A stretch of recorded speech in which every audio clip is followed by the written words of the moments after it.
다 같이 찬송가 549장 부르시면서 예배 부름에 다 같이 한 목소리로 응답드립니다. 549장 549장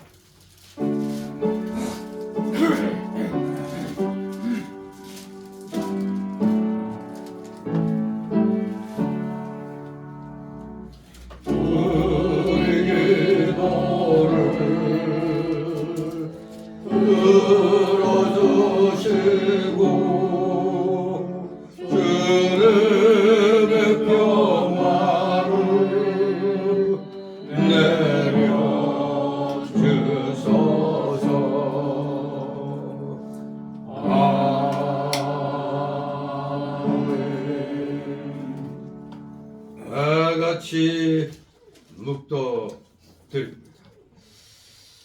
주님.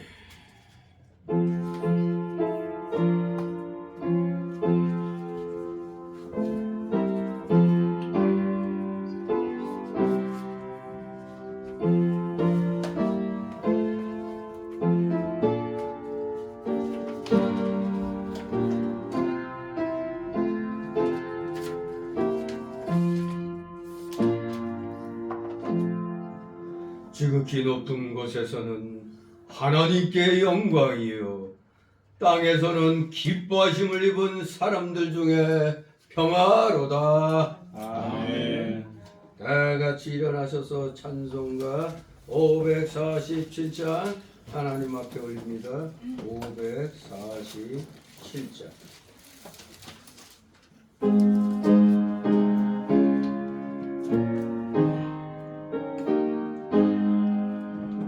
진리와 생명 되신 주 이 몸을 바치옵니다. 믿음과 소망 사랑에 한 마음 되게 하소서. 아멘. 다 같이 교동문 57번 찬송가 맨 뒤에 교동문 나옵니다. 교동문 57번 성탄절 교동문 교대로 있습니다. 제가 먼저 있습니다. 교동문 57번 여호와의 영광이 나타나고 모든 육체가 그것을 함께 보리라.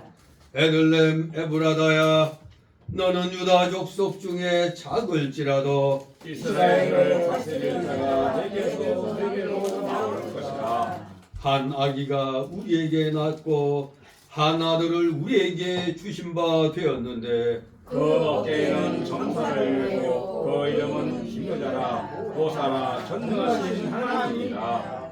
영존하시는 아버지라 평강의 왕이라 할 것임이라. 그 전사와 평강의 거한이 무궁하며 또 다윗의 위에 앉아서 그 나라를 굳게 세우고 지금이요 영원토록 공평과 정의로 그것을 보존하실 것이라. 천사가 이르되 무서워 말라. 보라 내가 온 백성에게 미칠 큰 기쁨의 좋은 소식을 너희에게 전하노라. 오늘날 다윗의 동네 너희를 위하여 구주하셨으니 곧 그리스도 주시니라. 아멘. 다 같이 사도신경으로 신앙 고백 하나님께 드립니다.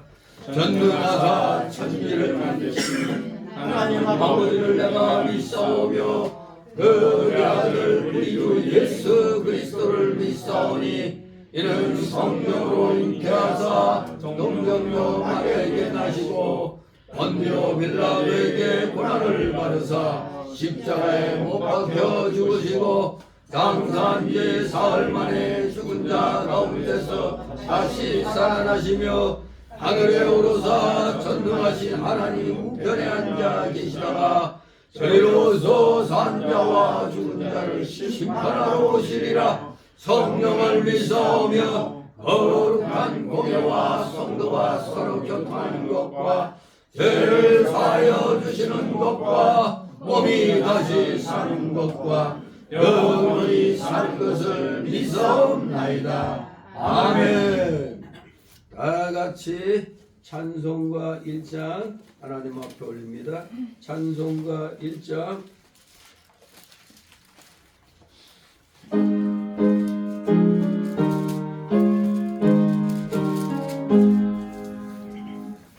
만복의 그런 나라를 온 백성 찬송 드리고 저 천사여 찬송하세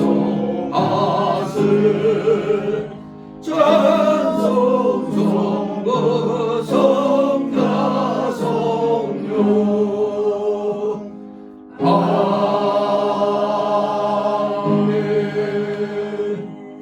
그 자리에서 하나님 말씀 받습니다. 2025년도 성탄절 오늘 이 귀한 아침 예배 마태복음 2장 1절에서 12절까지의 말씀입니다. 신약성경 마태복음 2장 1절에서 12절까지의 말씀 제가 봉독해 올립니다. 헤롯 왕 때 예수께서 유대 베들레헴에서 나심에 동방으로부터 박사들이 예루살렘에 이르러 말하되 유대인의 왕으로 나신 이가 어디 계시뇨? 우리가 동방에서 그의 별을 보고 그에게 경배하러 왔노라 하니 헤롯 왕과 온 예루살렘이 듣고 소동한지라.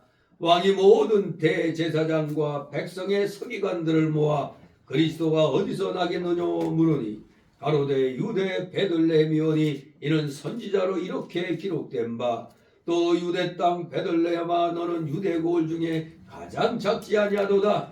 네게서 한 다스리는 자가 나와서 내 백성 이스라엘의 목자가 되리라 하였음이니이다.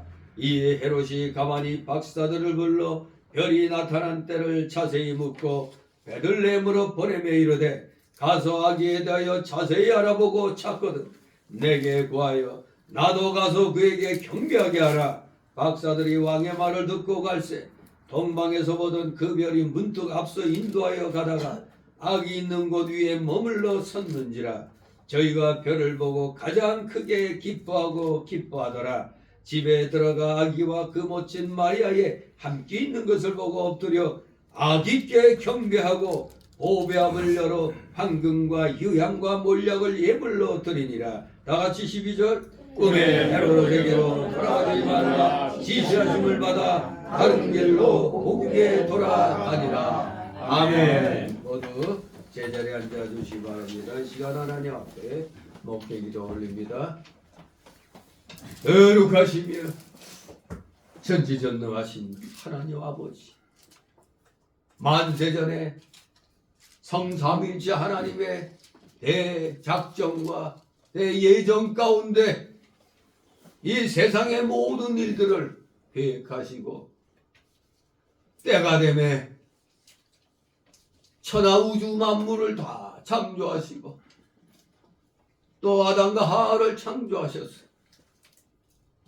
이 모든 지구상의 이 생물들을 다 다스리도록 명령을 하셨음에 때가 되매 창성하여 이 지구를 우리 인류가 오늘날 이렇게 완전히 장악하여 말씀대로 우리 인간이 이렇게 하나님 뜻 가운데서 자연들을 또 이렇게 대리로 다스리고 있음을 우리는 오늘날 목도하게 됩니다. 놀랍고도 크신 주님의 권능 속에서 그 놀라우신 질서 정연 아래 모든 것이 이루어지도록 하시는 섭리와 그 경륜 속에서 오늘도 2025년도를 맞이하여 올해를 다 이렇게 또 보내면서 마무리를 짓는 그러한 시점에서 성탄절을 저희들에게 허락하여 주셨으니 아버지 감사를 드려옵나이다. 우리 인류의 이 존재의 목적이 우리 예수님은 이 놀라우신 탄생과 또 우리를 위하여 대신 십자가에 죽으시는 놀라우신 대속의 사건이 바로 우리 인류의 핵심 중에 핵심인 줄 믿습니다. 타락하여 영원한 지옥 사망을 형벌을 받을 수밖에 없었던 저희들에게 영생복락의 무궁천국을 기쁨과 즐거움의 천국을 허락해 주셨사오니 우리 모두 어찌 주님의 이 초림을 우리가 감사와 환영으로서 영광을 돌리며 이렇게 주님 앞에 경배를 드리게 하셨사오니 주님 마음만 감사를 드렸나이다. 지극히 높은 곳에서는 하나님의 영광이요 땅에서는 하나님의 기뻐하심을 받은 사람들 중에 평화라고 참 천군 천사들이 찬양을 합니다. 저희들도 한 목소리로 찬양을 합니다. 주님의 그 놀라우신 영광스러운 그 초림의 모습이 진정 재림으로 말미암아 엄미하신 심판주로 우리에게 이제 다시 나타날 것을 믿습니다.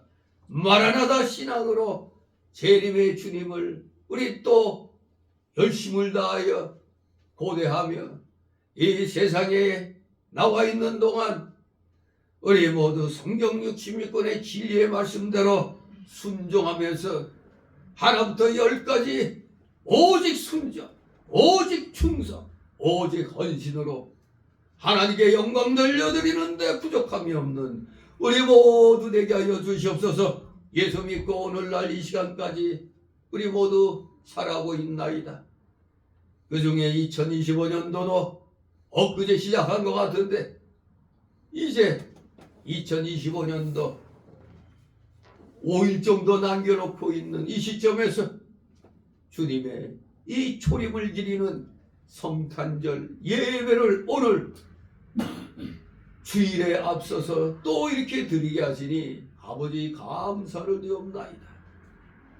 초림의 예수님 비록 마국간으로 오셨지만 낮고 천한 그 모습으로 인간의 모습을 입고 오셨지만 마침내 우리에게 진정한 천국의 소망 하나님께 영광 돌려드리는 온전한 삶을 살 수 있도록 몸소 모범을 보이시면서 지극히 낮은 곳에서부터 우리 인생들이 어떻게 살아가야 할 것인가를 친히 저희들에게 이렇게 몸소 교육시켜 주신 줄 믿습니다. 우리가 예수님 처음 믿을 때는 하나같이 다 나약한 신앙인이었습니다. 나약한 믿음으로 그저 복만 받기를 원했나이다. 그러다 보면 또 세상에 부딪혀서 형편없는 지경까지 떨어질 때도 있었습니다. 그러나 현재의 고난은 장차 받을 영광과 족기 비교할 수 없도다 하신 말씀대로 우리는 영광의 그날을 바라보면서 지금의 이 어려움이 있다면은 그 어려움들을 우리는 반드시 극복하며 나아갈 수 있도록 우리 주님께서 이미 초림의 아기 예수로 오셔서 또 십자가에 지시기까지 모든 상황들을 저희들에게 실물로 교훈시켜 주신 줄 믿습니다. 우리 모두 자신감을 가지고 확신을 가지고 잠깐의 이 세상에서 어려움 반드시 우리는 극복할 수 있다는 자신감을 가지고 오늘 우리 이 대한민국 이 기독교계에 닥친 이 어려운 현실들을 반드시 믿음으로 극복하여서 우리 주님이 살아 역사하신다는 것을 우리 기독교인은 반드시 머리가 된다는 사실을 우리 모두 확신을 가지면서 세상을 향하여 포효하며 나아가는 자들 다 되게 하여 주시옵소서. 감사드립니다. 우리는 세상을 인도하는 진정한 하나님의 자녀들이라는 확신과 자신감을 다시 한번 마음판에 새기면서 오늘 이 시간 초림의 예수님이 아기 예수로 오실 때의 그 상황을 2000여 년 전으로 돌아가서 다시 한번 우리 자신들이 그 당시에 사람들로서 그 당시에 동방박사들로서 그 모습을 우리 모두 지켜보면서 다시 한번 우리 자신들의 신앙을 되짚어보면서 강력한 믿음의 사람들로 굳건히 다시 서서 이제 이 시간부터 또 마라나다 신앙으로 재림의 주님을 기다리는 진정한 불굴의 기독교인들 다 되게 하여 주시옵소서. 감사드립니다. 지나간 한 해 동안 보살펴 주신 은혜를 우리 모두 생각하면서 받은 은혜를 우리 세워보면서 빛난 밝은 2026년도를 준비하는 올해 잘 이 성탄절을 기점으로 마무리를 잘 짓고 멋진 2026년도를 준비하는 우리 사랑하시는 자녀들 다 되게 하여 주시옵소서. 감사드립니다. 피곤한 중에 나아사오니 아버지 졸음막이 다 물리쳐 주시고 각종 잠적의 마귀 세력들 다 제거하여 주시옵소서. 부족한 자의 술과 영을 주건주장하여 주셔서 대언되는 귀한 말씀들이 우리 성도들의 마음의 귀와 영의 귀에 잘 새겨지고 바뀌게 하여 주시옵소서. 감사드립니다. 마치는 시간까지 오직 주님께서만이 영광 홀로 받으시옵소서. 예수 그리스도 이름으로 감사드리며 기도드려옵나이다.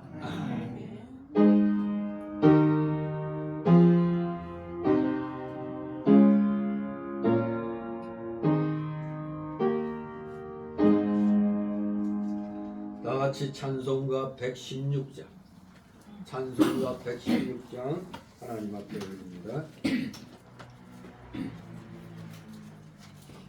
116장.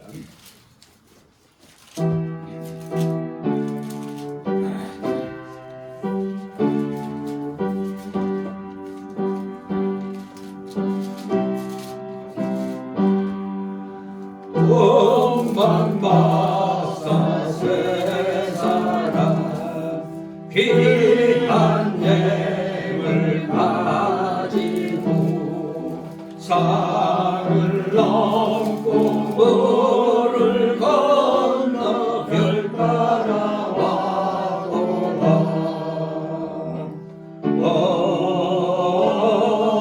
달이 밤에 밝은 별 명랑하고 귀한 별 아기 예수 계신 곳에 우리 인도하여라. 베들레헴 있는데 나는 방금 들리네. 영원토록 모든 백성 다스려 주소서.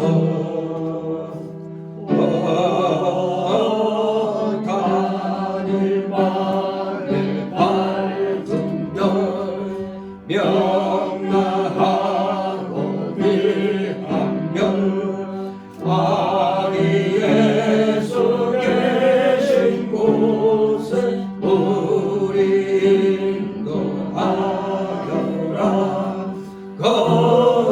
거룩하신 구주께 나는 유향 드리네. 만국 백성 찬송 드려 만유주 섬기세. 단일 밤에 밝은 별 명랑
다들 밤에 밝은 별 명랑하고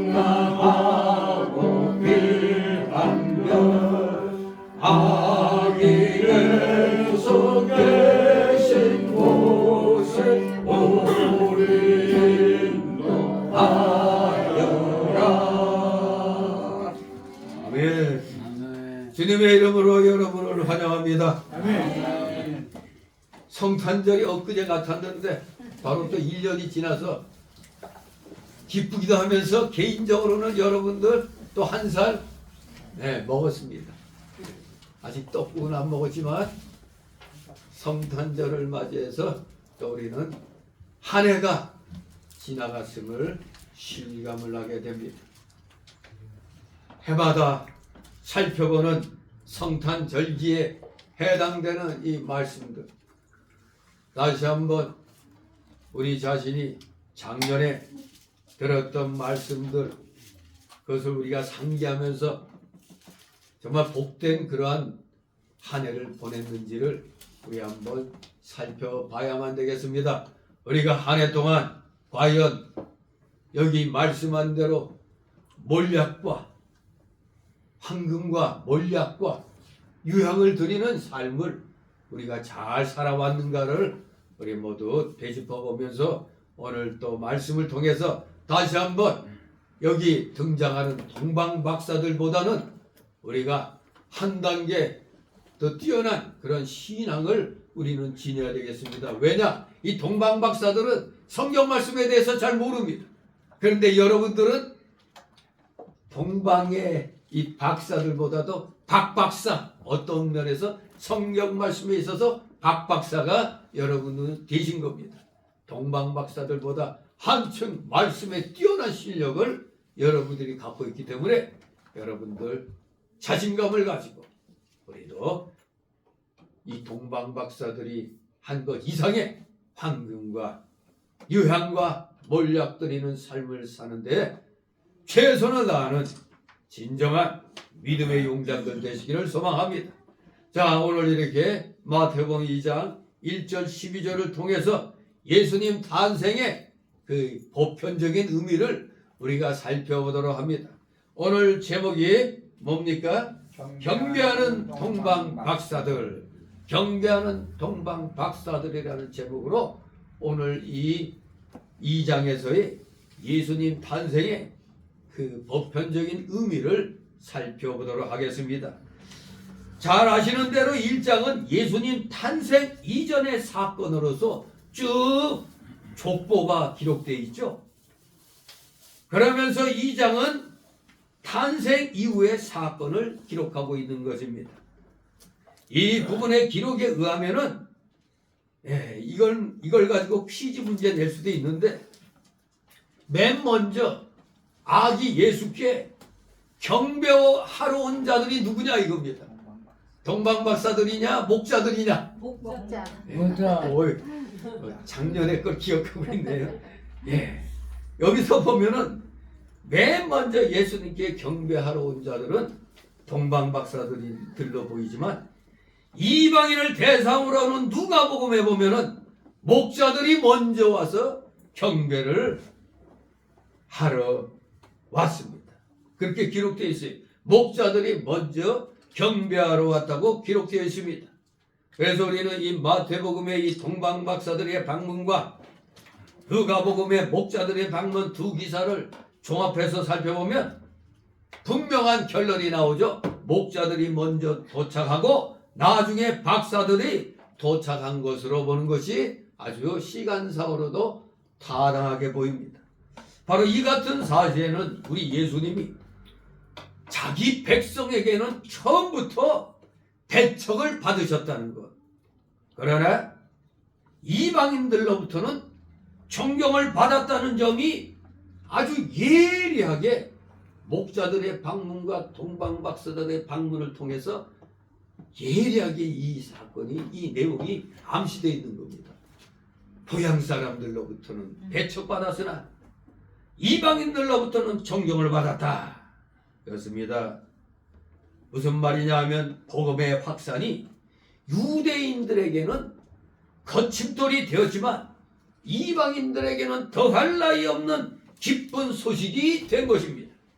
여기서 우리는 하나님의 임재하심은 한 지역이나 한 국민에게만 제한된 것이 아니라고 주장했던 사도행전 7장의 스데반의 사상이 이 사건에서도 현실로 구현되어 있음을 알 수가 있겠습니다. 진실로 하나님은 만유의 주십니다. 만유의 주. 진실로 모든 것들의 왕이십니다. 그러므로 그저 유대인들에게만 있는 하나님이 아닙니다. 물론 유대인들이 포로 생활할 때 몇 년간 포로 생활했죠? 70년간 포로 생활을 할 때 그들은 포로지에 끌려와서 회개하지 않고 불평불만을 했었죠. 왜? 그 고대에서는 전쟁의 승패가 자기들의 신이 강하냐 약하냐에 따라서 결정됐다는 거예요. 그러니 유대인들도 하나님을 섬긴다면서 알게 모르게 그 고대의 그 시대 상황들이 입력되어 있는 겁니다. 그래서 예루살렘의 하나님은 그저 예루살렘에서만 하나님이었지 저 이방인들의 신보다 약해갖고 졌다. 그래갖고 우리가 이렇게 포로로 끌려왔다. 그런 식으로 불평불만을 했던 겁니다. 그저 우리 하나님은 그저 예루살렘에서만 마치 우리 애들도 키울 때 밖에 나가서는 꼼짝도 못했는데 집안에만 돌아오면 그냥 엄마 아빠로 휘잡는 그런 거 있잖아요. 그런 식으로 유대인들이 생각했어요. 그러니 선지자들이 일어나서 너희들의 죄를 회개하라고, 너희들의 죄 때문에 포로로 끌려왔다고 아주 일침을 가했던 겁니다. 회개를 촉구했던 겁니다. 너희들의 우상 숭배로 아버지의 죄로 인해서 너희가 포로로 끌려온 게 아니라 그들도 죄지었지만 그 죄의 영향력이 너희들에게도 그대로 답습이 되어갖고 너희들 죄지은 죄값으로 끌려온 거지 조상들의 죄값으로 끌려온 게 아니다 이겁니다. 아비의 이가 시다고 니들의 이가 신 게 아니라 이겁니다. 각자의 지은 죄로 인해 가지고 끌려왔다는 것을 부각을 시켰던 겁니다. 그래서 회개함으로 이제 하나님께서 포로지에서 이제 본국으로 귀환할 수 있도록 이제 그 포로 귀환의 역사를 얻고 하나님께 이제 소망을 가지고 기도하게 되었던 겁니다. 이제 원망과 불평에서 회개를 거쳐 소망으로 예루살렘으로 귀환하는 소망을 가지고 포로지에서 살았던 것입니다. 자, 진실로 그들을 회개시키고 구원해 주시고 또 잘못하면은 화를 내리시기까지 징계하시면서까지 사랑하신 그 이스라엘 하나님이 알고 봤더니 바로 오늘날 우리 모든 이방인들에게도 만세전의 계획 속에서 이방인들에게도 구원의 놀라운 손길을 베풀어 주셨던 겁니다. 그러니까 우리가 마태복음 1장에서 족보를 쭉 보면은 여기에 뜬금없이 이방 여인들이 나오죠. 다만, 라하, 룻. 이게 바로 뭡니까? 이방인에게도 구원의 복음이 미친다는 그것을 암시하는 것입니다. 다만, 라하. 특히 라합이 어떤 여인이었어요? 그 기생이었잖아요. 그런 자에게도 복음이, 구원의 복음이 미쳤어요. 바로 그 모든 것들이 하나같이 다 이 또 룻 이방 여인, 바로 이 족보에 군데군데 보이는 이방 여인들의 이 등장은 바로 오늘날 모든 세계 이방 민족들에게도 복음이 전파된다는, 그래야 구원의 은혜가 선포된다는 놀라운 그런 메시지였던 겁니다. 자, 이제 때가 되면 동방 박사들 유대인이 아니죠. 이방인들이죠. 이방인들이 지금 저 멀고 먼 곳에서 지금으로 지구로 말하면은 저기 저 필리핀에서부터 이게 바다지만 이걸 육지로 생각하면 필리핀에서부터 우리 서울로 찾아온 거나 마찬가지입니다. 엄청난 먼 거리에서 이 이방인 동방 박사들이 찾아온 겁니다. 그래서 오늘 이 본문 마태복음 2장 1절 12절을 세 단락으로 나눠서 살펴봅니다. 첫 번째 단락은 1절 2절로 동방 박사들의 방문, 두 번째 단락으로는 3절 10절 동방 박사들의 방문 목적, 세 번째 단락으로는 11절 12절 동방 박사들의 경배. 방문과 그 목적 속에 경배에 이르게 되는 이 상황을 이제 살펴보도록 합니다. 첫 번째 단락으로 1절 2절 동방 박사들의 방문입니다. 1절 2절 있습니다. 헤롯 왕 때 예수께서 유대 베들레헴에서 나시매 동방으로부터 박사들이 예루살렘에 이르러 말하되 유대의 왕으로 나시니가 어디 계시며 우리가 동방에서 그의 별을 보고 그에게 경배하러 왔노라 하니 아멘. 예수님이 탄생하실 때의 그 시대적 배경이 나타나고 있죠. 어느 때? 헤롯 왕 때. 이 헤롯 왕은 로마의 속국이었던 유대의 분봉왕으로서 주전 40년부터 주전 4년까지 왕노릇한 사람입니다. 그런데 이 헤롯은 유대인이 아니죠. 유대인이 아니고 에서의 후손인 이두메인이었습니다. 에서의 후손, 에서가 누구요? 야곱의 형이죠. 에서의 후손이 이두메인이었습니다. 이 헤롯은 BC 40년에 시저가 이끄는 로마 제국의 그 원로 회의의 사람들을 뇌물로 매수합니다. 물론 세금을 상납하고 또 유대 지역의 치안 유지 등을 약속하면서 이렇게 그 대가로 유대 왕으로 임명되어 즉 분봉왕으로 37년간 통치를 하였던 것입니다. 그 당시 로마 제국의 앞잡이 노릇을 했던 대부분의 권력자들과 마찬가지로 이 헤롯 왕은 잔인하기 이를 데가 없었습니다. 아니 김일성이보다 더 잔인해. 아니 김일성이 그래도 양반이야. 김정은에 비하면 그 혼자에 비하면. 왜? 그래도 김일성이는 자기 친척들은 안 건드렸어. 근데 김정은이는 자기 고모부까지 그냥 화형을 시켜버릴 정도로 잔인한 짓을 했죠. 근데 이 헤롯 왕이 정말 잔인했습니다. 자기 아내 그리고 세 아들 그리고 장모 처남 삼촌을 수총해버려요. 그것뿐만 아니라 우리 잘 아는 대로 베들레헴의 사내 아이들을 불문곡절하고 학살을 하죠. 대학살이죠. 어린 나이들에 대한 대학살을 감행합니다. 그 16절에 등장하는데 아무튼 이 헤롯 왕은 숱한 사람들을 죽인 학살자였습니다. 그러면서도 신기한 게 이 사람이 다스리는 동안에 또 세상적으로는 아주 현저한 업적을 남기기도 했습니다. 이를테면 여러 극장들, 원형 경기장, 각종 기념비, 또 이방신의 제단들, 그리고 성체 등을 건축하고 그 중에서도 무엇보다도 하나 꼽을 수 있는 것은 바로 예루살렘 성전 재건 사역을 했다 이겁니다. 이 악독한 자가 하나님을 섬기는 예루살렘 성전을 재건했다는 거예요. BC 20년에 성전 재건을 시작해서 그가 죽은 뒤인 AD 68년에 완성을 시켰습니다. AD 68년.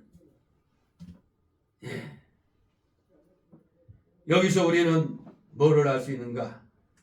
비록 영적으로 인격적으로는 완전히 버림받은 자라고 할지라도 인간적으로 또는 세상적으로는 유능하고 출세할 수 있으며 더욱이 위대한 종교적인 업적을 남길 수가 있다는 사실. 그런데 그런 것들은 아무리 세상적으로 유명한 일을 많이 했다 할지라도 그의 구원에는 아무런 관계가 없다는 것을 우리가 또 알 수가 있는 겁니다. 수많은 업적을 남겨서도 예수님만 믿으면 말짱 꽝인 것입니다. 꽝이에요. 소용이 없는 겁니다. 그러니 우리도 세상의 많은 권력자들 우리 역사를 통해서 볼 때도 기독교의 어떤 무슨 그런 걸 많이 도와주는 것 같으면서도 세상적으로 또 잔인하게 행동하는 사람들 많단 말이에요. 왜냐하면 우린 그런 걸 통해서 진정한 기독교인은 영적인 구원뿐만 아니라 이 육적인 구원도 예수 믿음으로 눈에 띄게 달라지는 겁니다. 인격이 달라지는 거예요. 삶 속에서의 우리의 생활의 모습이 달라지는 겁니다. 그래서 누구든지 야, 저 사람 옛날에는 아주 개차반이었는데 요새 보니 교회 다닌다고 그러니 달라졌다. 생활 속에서 달라지는 겁니다. 싸움질 잘하던 사람이 싸움을 잘 안 하게 되고, 욕을 잘하던 사람이 욕도 줄어들고, 술 담배 하던 사람들이 술 담배 끊고, 그러니까 눈에 보이는 그 생활에 모습이 있는 겁니다. 그저 입으로만 예수님 믿냐고 거창하게 뭐 해도 실생활 속에서 인격적인 그런 모습들이 안 보이면 그 사람의 구원은 언제나 물음표가 붙는 겁니다. 정말 구원받았을까? 오늘 새벽에 말씀드렸지만 천주교의 테레사 수녀, 여러분 테레사 수녀 구원받았을까? 안 받았을까? 예? 안 받았을까? 구원받았어요? 네. 구원받았어. 천주교에서는 그렇게 볼 수 있으나 테레사 수녀는 정확히 말하면은 구원받았다고 볼 수가 없어요. 왜 그러냐? 테레사 수녀가 우리가 인간적으로는 대단히 훌륭해요. 여기 헤로당이 수많은 이 업적들을 남겼지만 테레사 수녀도 엄청나게 선한 착한 일 많이 했어요. 근데 어느 날 테레사 수녀가 교황에게 마리아를 우리의 중보자로 만들어 주소서 청원을 했어요. 마리아를 우리 중보자. 중보자는 누구밖에 없어? 예수님 한 분밖에 없잖아요. 근데 마리아는 사람이잖아요. 사람. 뒤에 나오지만 이 동방 박사들이 누구한테 가서 절했어요? 아기에게 절했지 부모에게 절한 거 아니에요. 아기에게 절하고 그 다음에서 부모하고 인사를 나누는 거죠. 천주교에서는 이 사실을 숨깁니다. 진실로 여러분, 테레사 수녀가 훌륭한 여인입니다. 그러나 우리가 구원론적으로 볼 때는 마리아를 중보자로 했다? 이단도 그런 이단은 없는 것이죠. 마리아는 사람이지. 절대 죄 있는 인간이지 중보자가 될 수가 없어요. 근데 로마 교황청에서 이제 그 처언을 받아들여서 결국 어느 교황 때인가 그건 기억이 안 나지만 마리아를 중보자의 반열로 딱 결정을 한 겁니다. 그러니까 여러분 로마 가톨릭 가보면 마리아한테 경배하잖아요. 마리아에게. 마치 절간에 가면 부처에게 거하듯이. 그래서 서양 불교다 그런 말을 하게 되는 겁니다. 아무튼 여러분 이거 정확히 알아야 돼요. 사람들은 우리 기독교가 작은 집이고 가톨릭이 큰 집이다 이런 얘기예요. 왜? 가톨릭에서 나왔잖아. 언뜻 보면은 가톨릭에서 나온 것처럼 보이죠. 그러나 이거 아닙니다. 원래 우리 기독교가 가톨릭이었어요. 우리 자체가 다 가톨릭이에요. 가톨릭으로 왔는데 어느 날부터 이단들이 막 바보하면서 다 자기들이 그냥 기독교라고 그러는 거예요. 그래서 회의를 통해서 가톨릭이라는 용어를 쓴 겁니다. 저 이단의 기독교하고 구분하려고 가톨릭, 보편적인 우주적인 의미의 가톨릭이라는 단어를 사용한 겁니다. 그래서 그 가톨릭이라는 용어를 써서 중세까지 쭉 왔는데 하다 보니까 점점점 타락을 해버린 겁니다.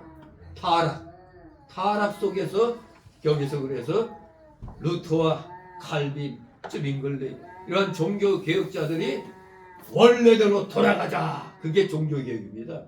원래대로 돌아가자는 게 뭐예요? 초대교회 때로 돌아가자는 겁니다. 그게 종교개혁입니다.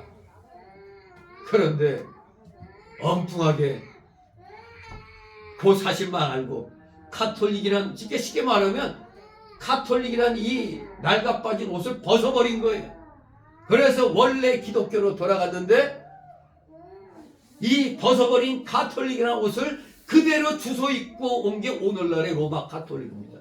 그래서 카톨릭이란 말 쓸 때는 반드시 로마를 써야 돼요. 로마 카톨릭. 왜? 우리는 원식 카톨릭인 겁니다. 원식 카톨릭. 그러니 거기가 큰 집이고 우리가 작은 집이 아니라 우리는 원래의 집으로 복귀한 겁니다. 원래의 집으로 복귀한 거예요. 그걸 우리가 분명히 알아야 됩니다. 이것을 제대로 얘기하는 목사들이 없는데, 전번에 극동방송, 옛날에 몇 년 전에 극동방송에서 이와 비슷한 얘기를 하는 목사님을 내가 그걸 들었어요. 근데 목사들부터가 이걸 잘 몰라요. 우리가 카톨릭에서 나왔으니까 우리는 작은 집이야. 아닙니다. 우리는 원식 카톨릭, 원래 카톨릭으로 돌아간 거예요. 원래 카톨릭, 초대교회. 그걸 분명히 알아야 되는 겁니다.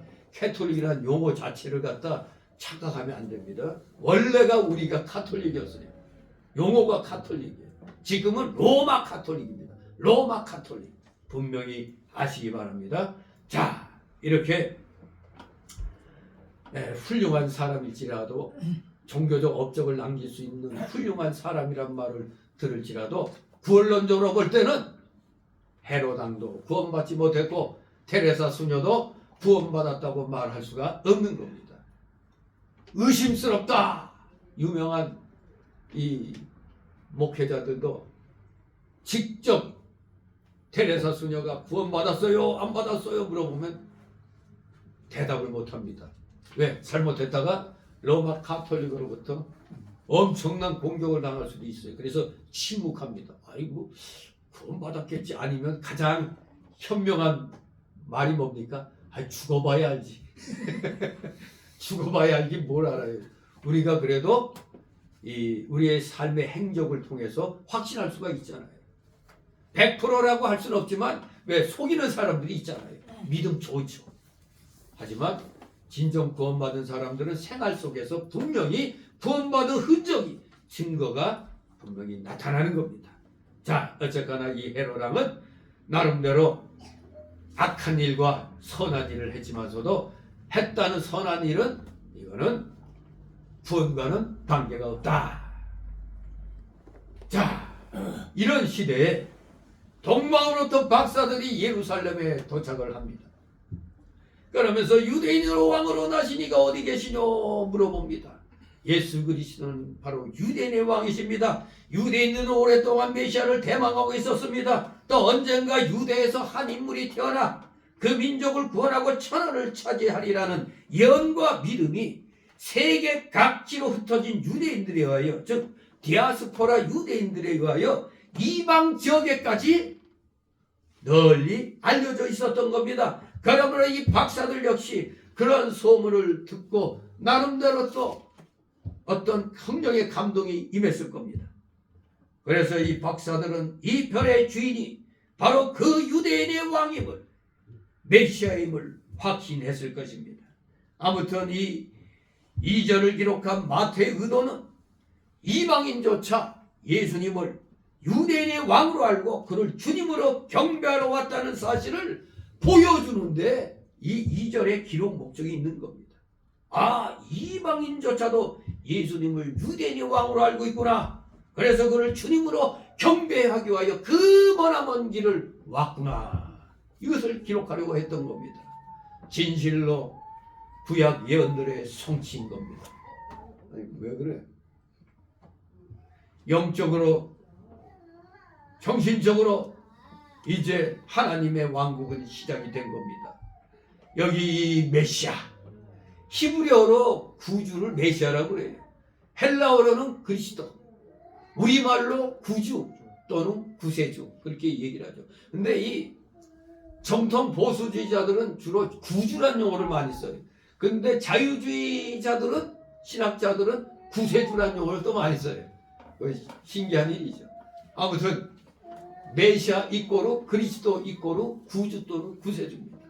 이 메시아는 바로 삼직을 겸한 왕으로 겸한 분으로 오셨습니다. 선지자직, 제사장직, 왕직으로 오셨습니다. 그러므로 그의 왕국은 하나님의 나라는 이미 시작이 된 겁니다. 영적으로 정신적으로 시작이 되었던 겁니다. 그것이 바로 구원의 일입니다.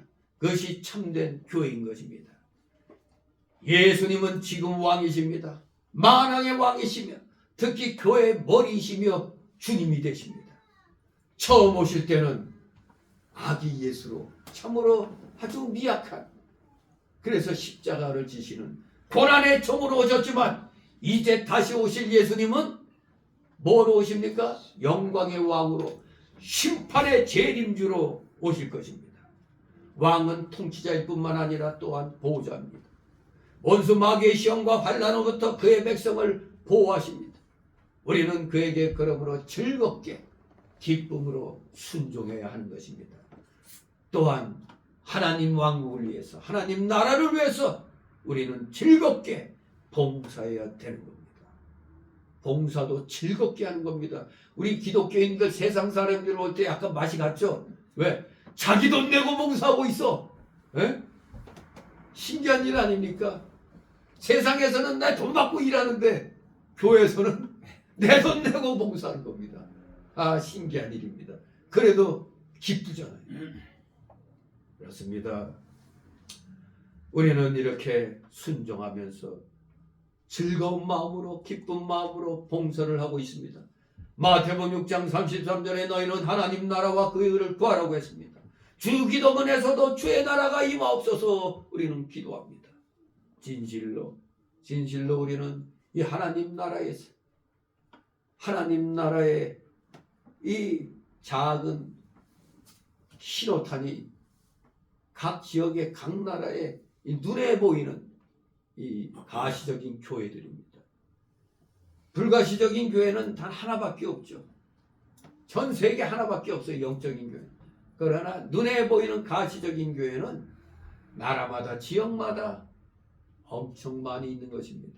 이미 이 지상에서 하나님 나라는 시작되고 그 끝을 향하여 지금 가고 있는 겁니다. 그 끝은 예수님 재림의 때에 이제 온전히 전 세계 교회가 하나가 되는 것입니다. 예수님이 유대 베들레헴에서 탄생하셨을 때 동방으로부터 박사들이 예루살렘에 찾아왔습니다. 동방은 바로 지금 지도로 말하면 메데 바사, 즉 메데 페르시아, 바로 메데 바사 나라로 이전에는 바벨론이라는 나라에 복속되어 있던 나라입니다. 그런데 우리가 세계 역사를 보면 장엄했던 나라가 강성해져서 주변 나라를 다시 정복하는 그런 일들이 있죠. 우리 그 만주에 우리 일어난 고구려도 보세요. 고구려가 항상 흥왕했다가 저기 저 어디야 돌골 저기 지금 몽골 거기까지 다 장악했었다가 약해지니까 결국 멸망당했죠. 그런데 또 그 지역에 거란족이 또 발현하고 또 여진족이 또 일어나서 또 나라를 세우고, 그냥 이 나라들의 역사들이 흥했다 망했다 흥했다 망했다, 이게 인간의 역사인 것입니다. 이 한반도만 해도 고조선이 들어섰다가 고구려 백제 신라로 나눠졌다가 그다음에 통일신라 됐다가 통일고려되고 그다음에 고려가 멸망하여 조선이 되고 그리고 일제식민지 그리고 대한민국이 들어서서 오늘날까지 왔는데 아직 대한민국은 몇 년밖에 안 됐어요. 100년 됐어요? 아직 안 됐죠. 1948년 8월 15일 날 건국됐으니까 지금 아직 80년 채 100년 되려면은 아직도 한 10몇 년은 더 있어야 되죠. 그러니까 한 나라가 100년을 넘긴다는 게 굉장히 어려운 겁니다. 아무튼 이렇게 세상의 나라의 역사, 민족의 역사는 흥망성쇠를 거듭하고 있지만 그 와중에서도 하나님의 나라는 서서히 지금 다가오고 있는 겁니다. 예수님의 재림의 그날이 지금 점점 가까워지고 있는 것입니다. 여기 동방박사들은 나름대로 별을 보고 찾아왔다는 거 보니까 오늘날로 말하면 천문학과 그리고 점성술을 연구하는 사람들인 걸 우리가 짐작할 수가 있죠. 이 사람들이 유대인으로 나신 분을 경배하려고 먼 길을, 그 머나먼 길을 찾아왔다 이겁니다. 뭐 자동차가 있겠어요. 요새 애들 타고 다니는 거 뭐야? 고라니 같은 거. 그런 것도 없었잖아. 그냥 낙타 타고 또 낙타가 힘들면 또 내려서 걷고 그야말로 도보여였습니다. 머나먼 길. 그 머나먼 길을 이 동방박사들은 뭐를 보고 찾아왔다? 별을 보고 찾아왔어요. 유대인들이 바벨론에서 70년간 포로 생활할 때 바로 성경 말씀 민수기 24장 17절 말씀대로 장차 한 별이 나타나게 되면 이스라엘의 그리스도가 즉 메시아가 오실 것을 믿고 그 그리스도를 대망하였을 것입니다. 그 유대인들의 그 대망하는 모습을 옆에서 다 지켜봤을 겁니다. 야, 저들이 포로지에서도 저렇게 대망하고 있다니 저분이 도대체 어떤 분인가 궁금해서 아마 연구했을 것입니다. 유대인들이 포로 생활을 하면서도 그 별이 나타나기만 하면 유대인의 왕으로 그리스도가 오셔서 유대인들을 중심으로 하여 그리스도 왕국을 건설하시고 전 세계를 통치하게 될 것이라고 믿고 그것을 바벨론 사람들에게도 말하여 주었을 것입니다. 그래서 70년간 포로 생활했다면 우리나라 건국 역사가 거의 비슷하잖아요. 와, 그러니 주변 바벨론 사람들도 일부는 유대인에게 동안했을 수도 있는 거예요. 마치 중국이 그 한족에 이끌던 중국이 청나라에 패배해가지고 명나라가 청나라에게 이제 먹혀가지고 청나라가 근대까지 와 있다가 2차 세계대전 때 이제 장개석이 이끄는 이제 그 중화민국이 이제 그래 비로소 한족이 이끄는 그 중국이 된 거죠. 정말로 세계의 역사는 금세 바뀌는 겁니다. 그런데 장장 옛날에 70년간 포로 생활하면서 주변에 있는 이웃나라 사람들이 알게 모르게 문화의 좋은 면은 다 흡수하게 돼 있거든요. 좋은 면은 다 흡수하게 돼 있어요. 아무튼 그런 과정 속에서 바벨론 사람들 사이에서도 자기들도 알게 모르게 그냥 흡수가 돼가지고 유대인들에게 구전으로 내려오던 것을 그대로 유대인들이 물론 민수기 24장 10절 말씀대로 믿고 살아왔겠지만 그들의 입으로 이웃들에게까지 이웃나라에게까지 전해져 내려오다가 마침내 한 별이 나타난 것을 여기 천문학과 점성술을 연구하는 박사들이 발견하게 되는 겁니다. 그래서 박사들이 유별난 저 별이 도대체 무슨 별일까? 뭔가 다른 일반 별들보다 다른 별이 분명히 나타난 겁니다. 바로 그렇게 생각이 들 때 성령이 감동케 하십니다. 성령의 감동으로 유대인의 왕이 나신 것을 이들은 분명히 깨달았을 겁니다. 이게 성령의 감동이 아니면 그 깨달을 수가 없어요. 이건 유대인의 왕인 그리스도가 나신 것을 동방박사들이 알게 된 것은 첫째는 물론 유대인들로부터 들은 민수기 24장 17절의 그 성경 말씀, 두 번째는 실제로 그 별이 일반 별들보다는 분명히 다른 별이 자기들의 세상 지식으로 연구한 것과는 다른 별이 분명히 나타난 겁니다. 실제적으로. 세 번째는 성령의 감동으로 깨닫게 됐다 이겁니다. 박사들이 예수님을 경배하기 위하여 먼 동방에서 찾아온 것은 아주 힘든 일이며 그러면서 그만큼 우리 기독교인이 볼 때는 아주 훌륭한 그런 좋은 일이었던 겁니다. 이방인이 그걸 깨달았다는 것. 여기 동방박사들이 예수님을 찾아온 곳에는 세 가지의 그 신념을 가지고 찾아왔다고 이북의 그 유명했던 이선 목사님이 말씀을 했었죠. 1년 전에 말씀 기억하십니까? 어떤 마음으로 예수님을 동방박사들이 찾아왔느냐. 첫째, 집안일을 돌보지 않은 불고 가사의 신념. 집안일을 돌보지 아니하는 불고 가사. 두 번째는 고생을 생각지 않은 불사노고의 정신. 세 번째는 천리를 멀다하지 않고 온 불원 천리의 그 정신 자세, 그런 자세로 세 가지 정신 자세로 찾아왔다고 이선 목사님이 잘 또 그걸 갖다 정리를 해 놓으셨어요. 아무튼 우리는 이것을 통해서 뭘 할 수 있느냐? 세상 일에 얽매인 사람은 예수님을 찾아갈 수가 없습니다. 오늘 교회 다닌다고 하면서도 성탄절인데도 빠지는 사람, 수상하죠? 재미있는 일이 있나 보죠. 성탄절보다 재미있고 좋은 일이 있나 봐요. 분명히 세상 일에 얽매인 사람은 예수님을 찾아갈 수가 없습니다. 그리고 육신의 평안을 위해서 고난받기 싫어하는 사람 또한 예수님을 찾아갈 수가 없는 겁니다. 또 너무 멀어서 가지 못하게 또 하는 사람도 주님을 경배할 자격이 없는 것입니다. 여기 박사들이 동방에서 올 때 이 세 가지 정신 자세, 불고 가사의 정신, 불산 노고의 정신, 불원 천리의 정신을 가지고 주님을 찾아온 겁니다. 그때 별의 인도를 받아서 별의 인도를 따라서 온 것입니다.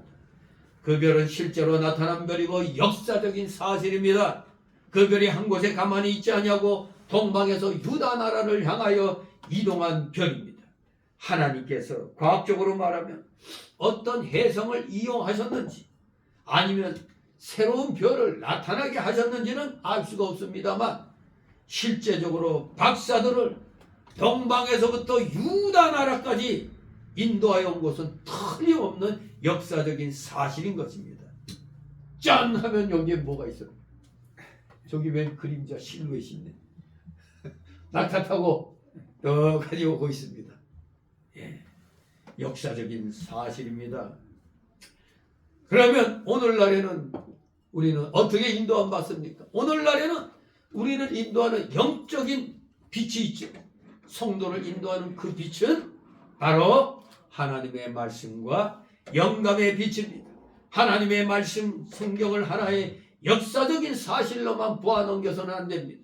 성령의 감동으로 성경에서 우리가 영적 교훈을 받아 영적 양식으로 삼고 내 영이 소생하며 힘을 얻어 나가야 됩니다. 우리의 영이 성장하지 않으면 힘이 안 납니다. 뭔 일만 생기면 에이 오늘은 빠져. 영적 힘이 소멸되면 그래. 영적인 힘을 우리는 날마다 강력하게 받아야 되는 겁니다.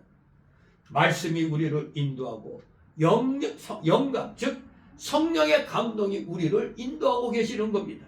요한일서 2장 27절에 너희는 주께 받은 바 기름 부음 받음이 너희 안에 거하나니 아무도 너희를 가르칠 필요가 없고 오직 그의 기름 부음이 모든 것을 너에게 가르친다고 했습니다. 기름 부음이란 것은 우리 중생한 영혼 속에 있는 진리와 영감의 역사입니다. 예수님이 여러분 믿어진다면 여러분은 지금 진리와 영감의 역사를 받고 있는 겁니다. 중생한 영혼 속에는 언제나 진리와 영감이 내주하여서 역사하고 계시는 겁니다. 바로 성령께서는 외부에서도 또한 우리 속에서도 또 외부에서도 끊임없이 역사하고 계십니다. 빛의 인도는 하나님의 말씀과 성령의 감동이 중생한 영혼 속에서 역사하고 중생한 영혼이 우리 마음을 주장하는 것을 말하는 겁니다. 다른 말로 말하면 진리와 영감이 우리 심령에 역사하여 우리 심령을 밝히고 인도하여 나가는 역사를 말하는 것입니다. 여러분도 오늘 빛의 인도를 받았기 때문에 성령의 감동을 받았기 때문에 오늘 성탄절이구나 힘들고 바쁘더라도 오늘은 주님께로 나오도록 인도하신 겁니다. 우리의 심령을 인도하는 말씀 안에는 성령의 감동이 있어야 하고 이 성령의 감동은 그저 믿사오니가 아닙니다. 말씀을 근거로 해야 되는 겁니다. 참된 기독교에는 늘 말씀을 근거로 해야 돼요. 말씀과 성령의 감동이 합해서 우리 심령의 역사예요. 심령은 뭐라고 하느냐 하면 우리 중생한 영혼과 이 육의 마음이 합해진 게 심령입니다. 중생한 영혼과 마음이 합해진 우리 심령의 역사하여 생명의 역사를 이루어 나가는 겁니다. 이것이 우리를 하나님께로 인도하며 나가는 빛이 되는 겁니다. 그래서 마태복음 6장 23절에 눈이 나쁘면 온몸이 어두울 것이니 그러므로 네게 있는 빛이 어두우면 그 어둠이 얼마나 하겠느냐라고 말씀했습니다. 우리 성도는 하나님의 빛의 역사가 우리 심령에 있어서 내 심정이 밝고 명랑하며 언제나 그 빛을 따라가야 하는 것입니다. 빛을 따라가면 언제나 명랑하고 생명의 역사가 있고 즐겁고 항상 감사와 사랑이 넘치게 되는 것입니다. 빛은 언제나 우리를 예수님께로 인도하고 빛을 따라가면 하나님과의 교통이 잘 이루어지는 것입니다. 그런데 박사들이 별을 따라오다가 아이고야 그만 실수를 했습니다. 무슨 실수? 예루살렘에 들어간 거 말입니다. 별 따라가면 끝까지 그 별 따라가야 되는데 그만 인간의 육신으로 이제 다 왔다 해갖고 망해버린 겁니다. 이들이 예루살렘으로 들어가지 않고 별만 따라갔더라면 분명히 그들은 베들레헴으로 갈 수 있었을 것입니다. 그런데 박사들이 별의 인도를 받아 요단강을 건너 유대 땅까지 왔을 때 이제는 다 되었다고 별을 보지 않고 곧바로 예루살렘으로 들어간 것입니다. 예루살렘으로 들어갔기 때문에 별을 잃어버렸습니다.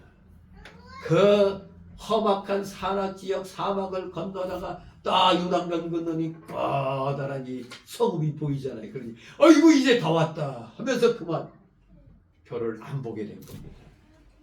동방 박사들이 예루살렘으로 간 것은 그저 인간의 지식을 따라간 것입니다. 유대의 왕이 나셨다면 그들 생각에 왕이니까 분명히 이 수도인 예루살렘에서 나실 것이라고 생각했을 겁니다. 왕이니까 당연히 멋진 성에서 태어날 것이라고 생각하는 게 일반적 아닙니까? 왕이니까. 분명히 예루살렘에는 유명한 성전이 있고 종교와 정치의 중심지이기 때문에 누구나 그렇게 생각할 만합니다. 상식적으로나 전통적으로 볼 때 왕이 예루살렘에서 나실 것이 틀림없다고 생각해서 이들은 인간의 생각대로 곧바로 예루살렘으로 들어갔던 것입니다. 정작 베들레헴은 예루살렘에서 남쪽으로 조금 떨어져 있는 조그만 마을이었습니다. 조그만 마을. 예. 별은 예수님이 계신 베들레헴으로 인도하였는데 박사들이 그만 베들레헴으로 가는 걸 미처 못 보고 거대한 성을 보고 예루살렘으로 들어갔기 때문에 결국에는 표를 놓칩니다. 잃어버리고 영적 흑암에 빠집니다. 박사들이 멀리서부터 별을 잘 따라오다가 거의 다 와갖고 방심해서 별을 따라가지 않았습니다. 별은 예수님께로 인도하는 빛입니다. 언제든지 우리는 빛을 따라가야지 인간의 생각대로 인간의 지식을 따라가면 별을 잃어버리게 됩니다. 그러면 무슨 일이 일어납니까? 우리 성도가 빛을 잃어버리면 흑암을 만나게 됩니다. 흑암을 만나면 기도가 될까 안 될까? 안 됩니다. 잘 안 됩니다. 심령이 답답하고 불쾌한 마음이 들어옵니다. 성도가 빛을 잃어버린 것은 마치 물고기가 물을 떠난 것과 같습니다. 빛을 잃은 성도는 빛을 다시 찾아야 만족이 있고 기쁨이 있고 심령의 상쾌함과 즐거움이 있게 됩니다. 빛을 잃어버리게 되는 것은 그 빛을 따라가지 않고 방심부주의하고 인간의 지혜와 인간의 뜻을 따라 자기의 주장대로 자기 생각대로 나아가기 때문에 결국 빛을 잃어버리게 된 겁니다. 이게 오늘날로 말하면 자유주의 신학인 것입니다. 자유주의 신학. 성경 말씀에 입각해서 말씀 안에 거해야 되는데 성경 밖을 벗어나 버려요. 이거는 그냥 하나의 사상이다 생각하고 우리 현실 속에서는 이게 이렇지 않다. 무슨 성령이 감동해서 예수가 태어나냐? 그냥 요셉과 마리아의 썸씽이 있어서 태어났겠지. 이런 식이요. 왜? 요셉과 마리아가 사는 집이 그렇게 멀지 않다고 그래. 그러니 연애할 때 오고 가다가 어디 물레방앗간에 있었는지 어땠는지 몰라. 그래가지고 됐다 이겁니다. 이게 인간의 생각 아닙니까? 그게 자유주의 신학이에요. 예수라는 이름이 유대인에게 많이 있어요. 우리가 존경하는 그 슈바이처 박사도 알고 보면 자유주의 신학자예요. 이 슈바이처도 그 자유주의 신학자 중에 한 사람입니다. 예수라는 청년들이 있었는데 어느 날 어떤 예수라는 청년에게 성령이 감동해갖고 이제부터 네가 메시아 일을 해야 된다 이런 감동을 줘가지고 이제 하게 됐다 이겁니다. 성령의 감동으로 잉태된 게 아니라 인간 가운데 예수라는 청년에게 임했다 이겁니다. 기적 같은 것도 역사적 사실이 아니라 신화나 전설로 다 돌립니다. 계시시대 영역. 그게 바로 저 자유주의 신학 가운데서도 생각나네. 네오 오소독시 신정통. 아무튼 지금 자유주의 신학은 물고기가 물을 떠난 것과 똑같은 겁니다. 그러니 지금 통합 측에서 문제가 일어나고 있어요. 지금. 아무튼 정신 똑바로 차려서 절대 물을 떠나면 안 됩니다. 말씀을 떠나면 안 되는 겁니다. 방심부주의하면 안 됩니다. 내 생각, 내 주장대로 가면 안 됩니다. 쉽게 말하면 어떻게 돼? 인본주의로 나가면 안 된다 이겁니다. 우리가 오늘날 인본주의로 나가기 때문에 빛을 잃어버리게 되는 겁니다. 그저 옛날 전통의 얽매이면 율법주의가 되고 세상주의에 얽매이면 자유주의 신학이 되는 겁니다. 육신의 생각으로 기울어지면 결국에는 나만 손해입니다. 빛을 잃어버리고야 마는 것입니다. 이렇게 동방 박사들이 멀리서부터 찾아왔는데 막 다 이루려는 순간에 그만 옆길로 빠져버린 겁니다. 아무튼 두 번째 단락으로 3절 10절 동방 박사들의 방문 목적이 이제 소개되고 있습니다. 3절 4절 있습니다. 헤로당과 온 예루살렘이 듣고 서동한지라 모든 대제사장과 백성의 서기관들을 모아 그리스도가 어디서 나겠느냐 물으니 아멘. 네, 참 이미 빛을 잃어버린 동방 박사들이 거기 가갖고 물어봅니다.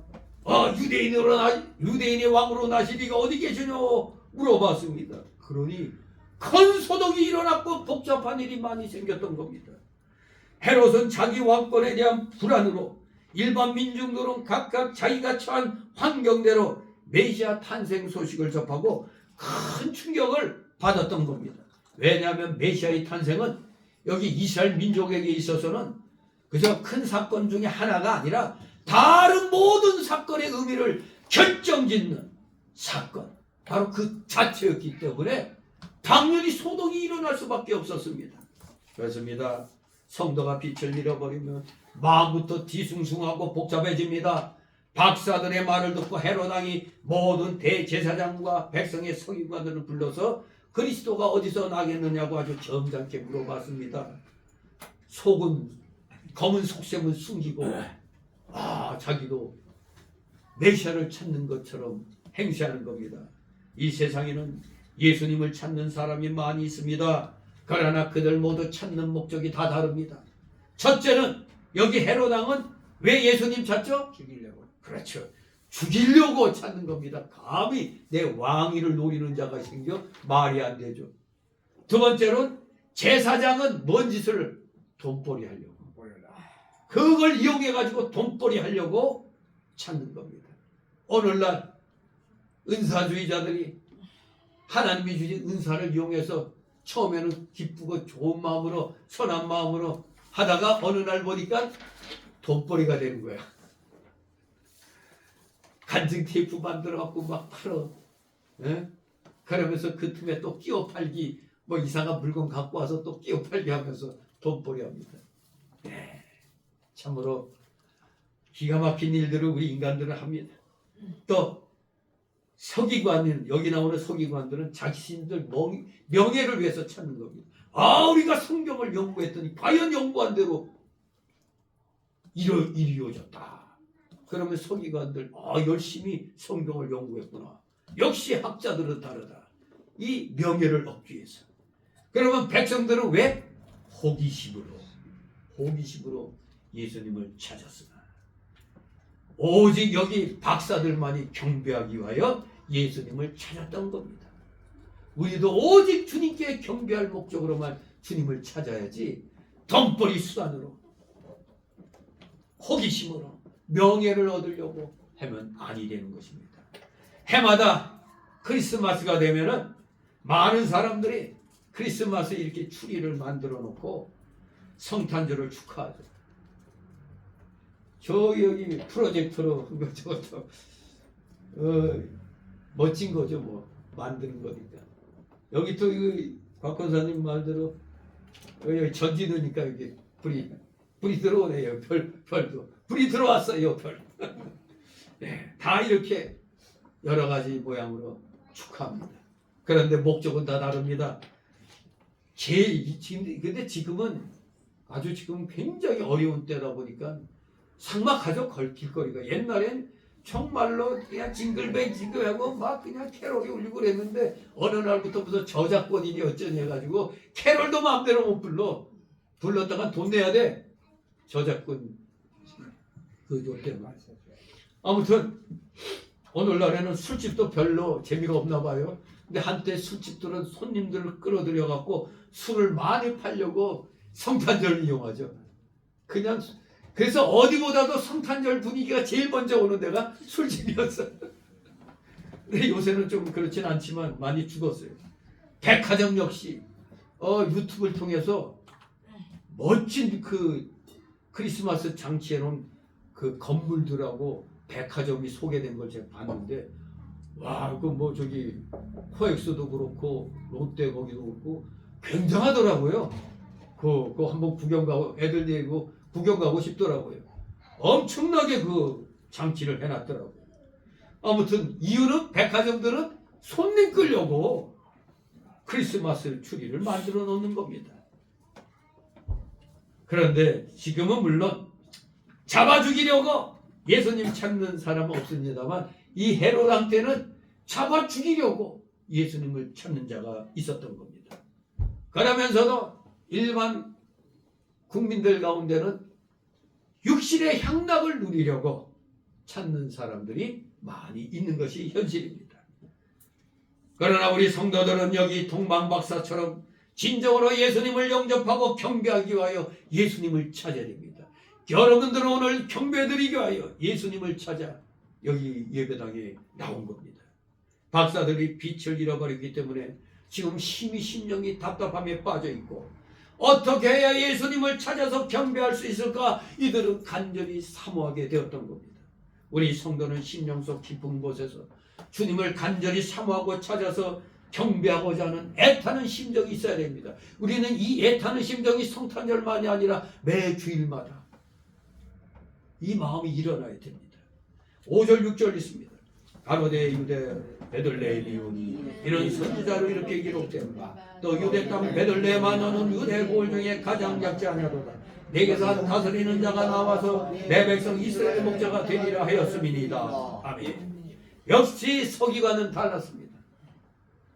성경을 연구하는 서기관들이 마침내 예수님의 나실 곳을 성경에서 찾아냈습니다. 서기관들은 직업적으로 성경을 기록하여 보존하고 해석하며 가르치는 사람들이었기 때문에 성경을 누구보다도 잘 알았던 겁니다. 그래야 유대 땅 베들레헴에서 예수님이 나시겠다고 성경을 이용하여 헤롯 왕에게 대답해 주었습니다. 미가서 5장 2절에 베들레헴 에브라다야 너는 유다 족속 중에 작을지라도 이스라엘을 다스릴 자가 네게서 내게로 나올 것이다. 그의 근본은 상고의 태초니라. 이렇게 미가서 5장 2절에 기록되어 있습니다. 서기관이 참으로 성경을 잘 알았던 겁니다. 또 성경을 바로 찾아 바로 증거해 주기도 했지만 이들은 머리로는 알았는데 몸으로는 예수님을 찾아가 경배를 했어요, 안 했어요? 안 했죠. 예수님을 경배하기 위해 찾아가야 될 텐데 입으로만, 이건 입으로 하면 안 되지, 주둥이로만 그냥 여기 있습니다 이렇게 말했던 겁니다. 오늘날에도 이 서기관 같은 교역자들이 많이 있습니다.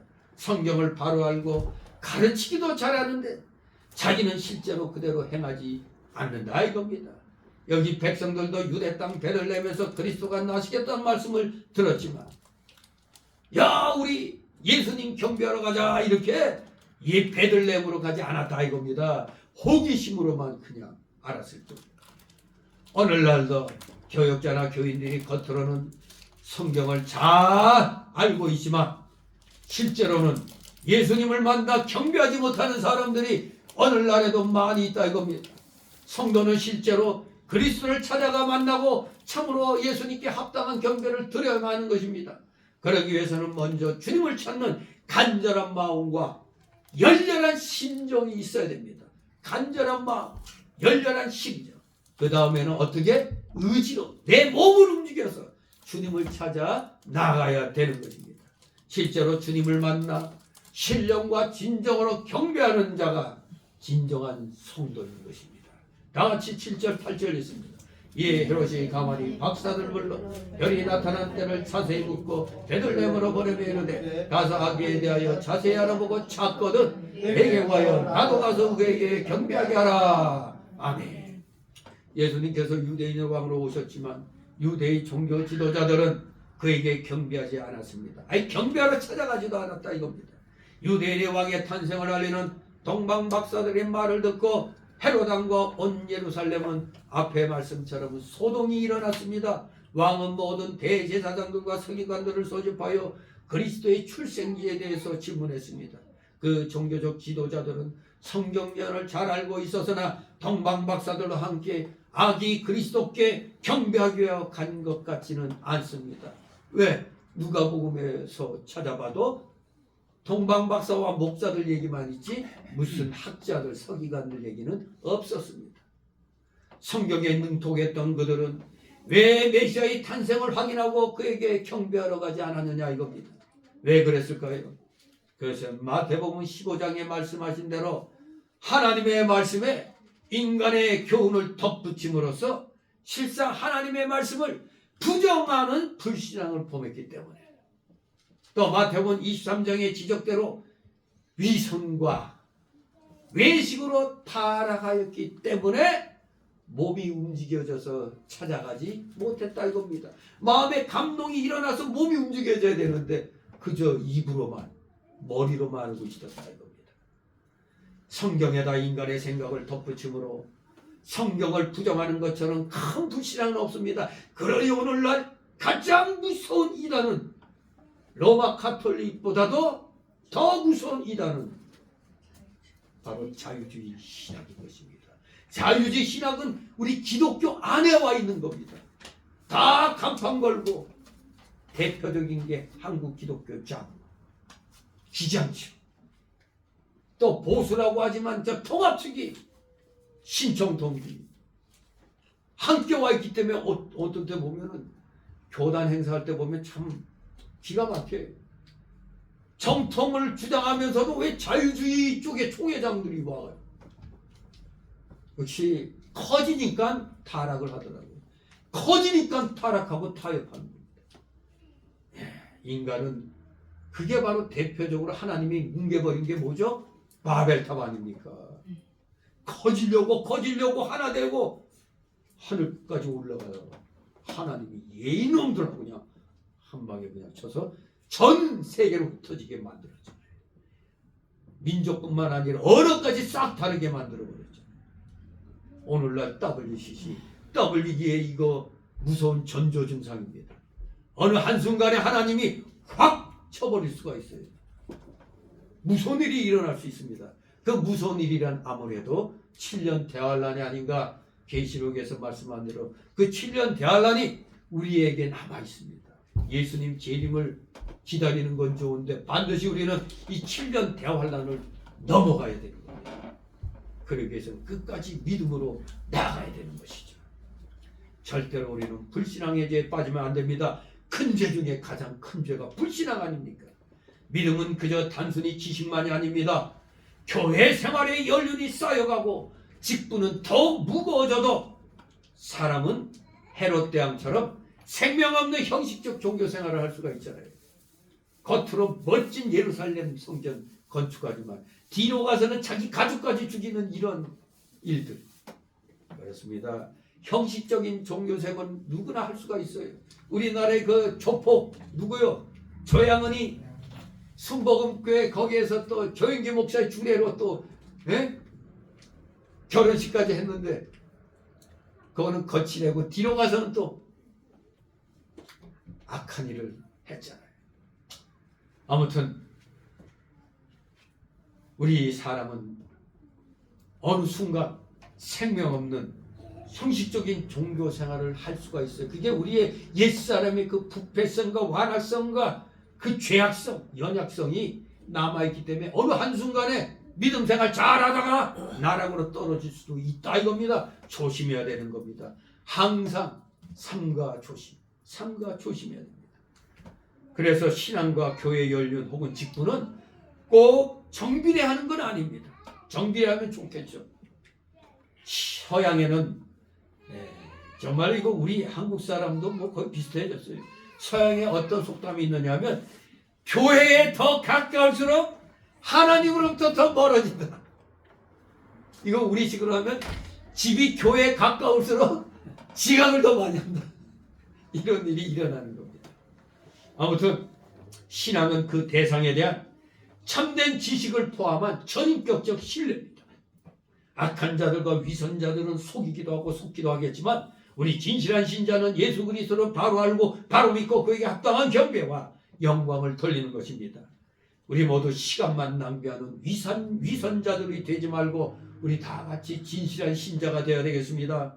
그리스도를 찾는 데 있어서 여기 박사들이 제일 열심이고 그 다음 열심인 자는 누구? 헤롯왕이죠. 헤롯이 박사들에게 아기에 대하여 자세히 알아보고 찾거든 자기에게도 알려주면 자신도 가서 예수님께 경배하겠다고 했습니다. 이 헤롯 그럴듯하게 얘기하죠. 이 헤롯은 예수님 잡아 죽이려고 하는 열심 때문에 관심이 큰 겁니다. 예수님을 이렇게 반대하고 핍박하는 무신론자들과 거짓 선지자들이 오늘날에도 기독교에 대하여 큰 관심을 가지고 자세히 알아보려고 합니다. 왜? 지피지기면 백전백승이라고 기독교를 핍박하려니까 기독교에 대해서 알아야 되잖아요. 그래서 성경책 들고 교회도 찾아다니는 거예요. 우리는 이런 자들을 구분해내야 되는 겁니다. 진실로 헤롯은 박사들 다음으로 열심히 있었습니다. 물론 헤롯이 실제로 예수님을 잡아 죽이려고 하면서도 겉으로는 이렇게 경배하겠다고 속이고 있는 겁니다.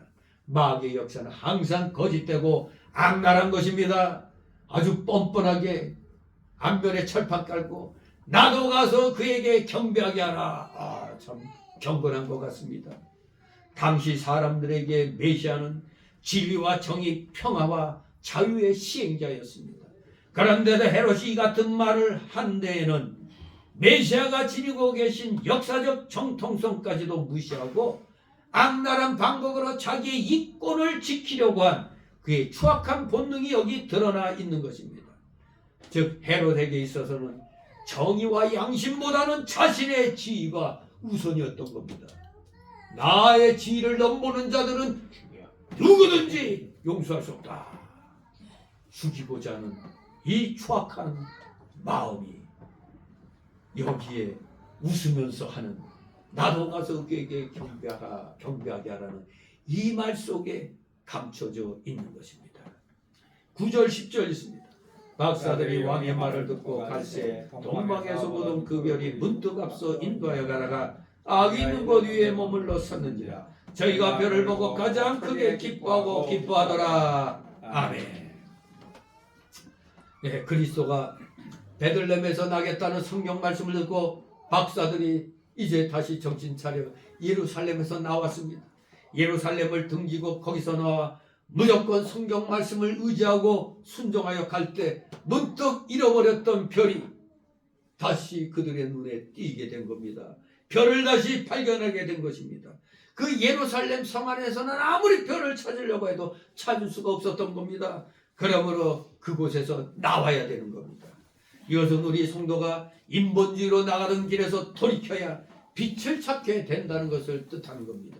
인간의 생각대로 세상 풍속과 전통을 쫓아가는 것을 포기하고 거기서 나와 성경 말씀만 따라가야 하는 것입니다. 빛을 잃어버렸을지라도 성경 말씀을 따라가면 빛을 다시 찾을 수 있는 소망이 있는 것입니다. 박사들이 성경 말씀을 따라 한참 나아갈 때 별이 문득 나타나서 이제 박사들을 제 길로 인도를 했던 겁니다. 그러므로 우리 성도가 빛을 잃어버렸다고 해서 낙심만 하고 아예 믿는 일을 포기하면 안 되는 겁니다. 잃어버린 빛을 다시 찾으려고 더욱 열심히 노력하고 인본주의로 나가던 곳에서 돌이키기를 힘써야 하는 것입니다. 빛을 잃어버린 것은 분명히 하나님의 인도를 따라가지 못하고 세상 풍속과 인간의 뜻대로 나아간 증거인 것입니다. 그러므로 인본주의로 나아가는 것이 무엇인가를 찾아 회개하고 돌이켜야 됩니다. 여기 동방박사들이 빛을 잃어버린 원인을 정리하고 다음 절로 넘어가도록 합니다. 왜 동방박사들이 빛을 잃어버렸습니까? 첫째는 계속 나온 대로 인본주의로 나갔기 때문입니다. 두 번째 원인은 하나님께 피동되는 생활을 하지 못했기 때문입니다. 하나님께 이끌림 받아야 되는데 자기들 의지대로 움직였기 때문에 그런 것입니다. 그러면 우리는 절대 인간의 지혜와 생각대로 세상의 풍속과 습관과 의식을 따라간 것이 혹시 없는가를 찾아보고 우리가 회개해야 됩니다. 올 한 해 동안 하나님께서 나에게 많은 은혜를 베풀어 주셨는데도 왜 나에게는 좋은 일이 별로 없는 것 같아? 왜 그랬을까? 찾아봐야 됩니다. 내 욕심대로 한 것이 없는가? 또 하나님의 일을 한다고 하면서 이렇게 자기 힘으로 하려고 한 것이 없는가를 찾아보고 회개해야 합니다. 그 다음에는 성경을 상고하여 성경에서 하나님 뜻을 찾아야 하는 것입니다. 성경에서 하나님 뜻을 찾았다면 그 다음은 어떻게 해야 됩니까? 그 말씀을 무조건 100% 따라가야 합니다. 내가 하려고 하지 말고 하나님께 피동되어 따라가야 되는 겁니다. 자기를 부인하고 말씀을 계속 따라가면 문득 별이 나타나서 인도하여 주실 겁니다. 그때에는 마음이 매우 기쁘고 즐거워지게 되는 것입니다. 순종할 때 즐거움이 오는 겁니다. 참된 평안이 오는 것입니다. 땅에서 평화로다. 예, 평화. 순종해야 오는 것입니다. 이제 마지막 세 번째 단락으로 11절 12절 동방박사들의 경배하는 모습을 보게 됩니다. 11절 있습니다. 집에 들어가 아기와 그 모친 마리아와 함께 있는 것을 보고 엎드려 아기께 경배하고 보배압을 열어 황금과 유황과 몰약을 예물로 드리니라. 아멘. 박사들이 요셉과 마리아는 보기만 했습니다. 여기 분명히 그랬잖아요. 함께 있는 것을 보고 엎드려 누구한테 경배했다? 아기께 경배했다. 이겁니다. 이거 중요한 겁니다. 천주교에서는 마리아상을 만들어 놓고 경배하지만 그것은 엄연한 성경 위반인 것입니다. 중보자가 될 수가 없습니다. 원죄를 가진 인간은 중보자가 될 수가 없는 겁니다. 그러 마리아는 경배의 대상이 아닙니다. 박사들이 경배를 예수님께만 하였고 그것도 아기 예수님께만 했고 마리아에게는 하지 않았습니다. 동방에서 온 박사들이 아기께 경배할 때 오직 믿음으로 한 겁니다. 어떻게 부모가 있는데 아기에게 경배해요? 이해가 안 되잖아요. 우리도 뭐 돌잔치 할 때 부모에게 그냥 아이고 수고했다고 그러면서 아이고 귀여워라 이러지. 아기한테 가서 아이고 하고 그냥 그런 사람 없죠.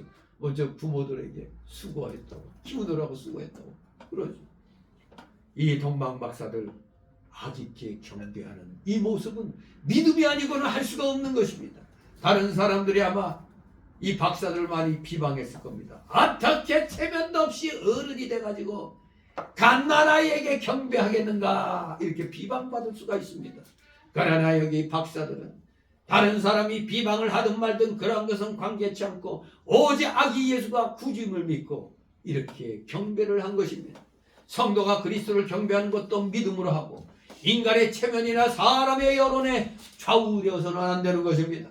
사람이 무엇이라고 할까 보아 두려워하거나 자기 위신을 생각하면 믿는 일을 할 수가 없습니다. 이것을 오늘날에 보면 청소년들이 교회 생활하면서도 어디 가서 식사할 때 보면 알 수 있어요. 어떤 애는 잠깐 고개 숙여서 기도하는 애가 있는 반면에 아예 기도를 안 해. 어른들도 그래요. 제가 무역회사에서 그 사무 볼 때 과장 뭐 이런 사람들이 그냥 했거든. 근데 어느 날 나한테 고백하더라고요. 차 한잔 마시면서 사실 나도 집사야. 근데 식사할 때 한 번도 기도하는 걸 못 봤어. 그렇습니다. 자기 체면, 위신 생각하면 믿는 일 못합니다. 주님께 경배하는 것이 마땅하면 경배하고 예물을 바치는 것이 마땅하면 예물을 바쳐야 됩니다. 여기 박사들이 그 먼 길을 그냥 빈손으로 오지 않았습니다. 보배압을 열어 황금과 유황과 몰약을 예물로 드렸습니다. 사실 여기 딱 보면은 몇 명 같아? 세 사람 같죠? 근데 사실 몇 명의 동방박사들이 예수님께 경배하러 왔는지에 대해서는 성경이 언급하지 않고 있습니다. 그러나 여기 황금, 유향, 몰약 이 세 가지 예물로 봐 3명의 동방박사들이 방문했던 것으로 봐서 우리가 찬송할 때도 동방박사 세 사람 이렇게 셋으로 이렇게 하고 있죠. 네. 한편 현대나 고대를 막론하고 한 나라의 최고 통치권자를 예방하거나 고귀한 사람을 만날 때는 특별한 예물을 바치는 관습은 상식적인 것입니다. 그런데 여기 박사들이 예수님께 바친 예물은 그와는 다른 특별한 의미를 지니고 있습니다. 황금은 동서고금을 통해서 가장 귀하죠. 지금 우리나라 돈같이 떨어지니까 지금 달러로 바꾸려고 환장하고 있죠. 금으로 그냥 막 하려고 막 환장하고 있습니다. 금, 불변의 가장 귀한 그런 금속이죠. 그리고 유향은 이 금은 또 무슨 성질이 있죠? 불변의 성질을 갖고 있죠. 불변의 성질의 물건으로, 즉 황금은 예수님의 왕권을 상징하는 겁니다. 그리고 유향은 아라비아 제방의 관목에서 나온 향기로운 송진으로 예수님의 그 신성을 말하는 겁니다. 유향은 예수님의 신성. 그리고 몰약은 시체를 염하거나 마취로 쓰이는 것으로서 예수님의 고난과 죽음을 상징하기 때문에 정말 이 황금, 유향, 몰약에는 바로 예수님이 이 땅에 오셔서 행해야 할 일들, 예수님의 그 삼직이 또 여기에 암시되어 있는 겁니다. 즉 황금은 뭐예요? 왕에 대한 합당한 예물, 유향은 선지자에 대해서 합당한 예물, 몰약은 제사장에 대해서 합당한 예물이 되는 겁니다. 그리스도는 이렇게 왕권과 선지자권과 제사장권의 세 직분을 지니고 오신 겁니다. 오늘날 목회자들이 바로 이 세 직분을 행하고 있는 것이죠. 그런데 오늘날 목사들이 잊어버린 권한이 있죠. 선지자권을 잊어버렸습니다. 왜? 욕먹잖아요. 선지자 직분을 행하려니까 올바른 말을 하니까 욕을 먹어. 대접도 못 받아. 그러니 대접 잘 받는 저 왕직과 제사장직만을 아주 열심히 행하고 있습니다. 우리는 그리스도를 왕으로 합당하게 영접하고 제사장으로서 합당하게 영접하며 선지자로서 합당하게 영접하여 경배해야 되는 겁니다. 목회자들을 선지자 직분을 바로 행하면 존경해 줘야 되는데 엉뚱하게 욕합니다. 선지자직 하면은 세상이 어떤 세상인데 그런 말 하냐고. 그러니 주눅 들어가지고 교회에서 생활비라도 받으려니 선지자 직분을 포기해버립니다. 그저 왕직, 제사장직만 주구장창하게 되고 있습니다. 그리스도를 영적 왕과 우주의 영원한 왕으로 영접하여 그 절대적인 주권과 만능의 왕권에 복종하고 항상 그의 인도와 주장을 받으며 모든 영광을 우리는 그리스도께 돌려야 하는 것입니다. 또 우리에게 복음을 주시고 하나님을 보여주신 예수님을 우리의 선지자로 영접하고 그가 주시는 은혜와 진리를 받아 점점 우리 다 같이 그리스도의 형상을 닮아가고 하나님을 좀 더 깊이 발견해 나가야 하는 것입니다. 요한복음 1장 17절의 율법은 모세로 말미암아 주신 것이요 은혜와 진리는 예수 그리스도로 말미암아 온 것이라고 하였습니다. 예수님께서 은혜와 진리를 가지고 오셔서 그 진리를 다 이루시고 그것을 우리에게 선물로 주셨습니다. 그러면 우리가 그리스도 안에서 날마다 진리를 새로이 깨닫고 그 진리대로 내 자신이 만들어져야 하는 것입니다. 이렇게 하는 것이 우리가 그리스도에게 유향을 예물로 드리는 생활이 되는 겁니다. 여러분이 지금 이렇게 참여해서 찬성하고 또 예물 드리고 하는 이 모든 것들이 지금 여러분들도 예물 바치는 생활을 하는 것입니다. 예수님은 영원한 제사장으로서 우리 택한 백성들의 죄를 대속하기 위하여 친히 몸을 십자가에서 제물로 바치셨습니다. 우리 예수님이 이 땅에 오신 목적은 간단합니다. 왜 오셨죠? 죽으시려고. 나 대신 죽으시려고. 그래서 나를 구원해 주시려고 오신 겁니다. 죽으시려고 오신 겁니다. 진실로 예수님은 제물로 바치실 때 생축으로가 아니라 자신의 거룩한 몸을 십자가에서 제물로 바치게 해주신 것입니다. 그러면 우리 성도가 대제사장으로 오신 그리스도를 바로 영접하고 날마다 죄에서 벗어져 나와 거룩을 입어서 그리스도의 장성한 분량에 이르기까지 우리는 자라나야 되는 겁니다. 이것이 예수님께 몰약을 드리는 생활이 되는 것입니다.